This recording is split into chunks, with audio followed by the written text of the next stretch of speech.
So, hi guys. I wanna share my night and routine. Okay. So first, I'm doing two cleanser.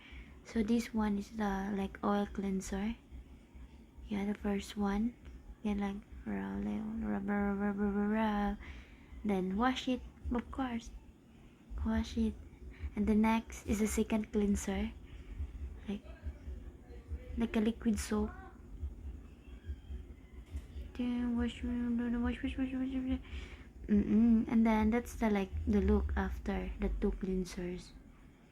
And then the next one is the toner. So they said that like it's better if you will not use cotton, just use your hand putting it on like toner.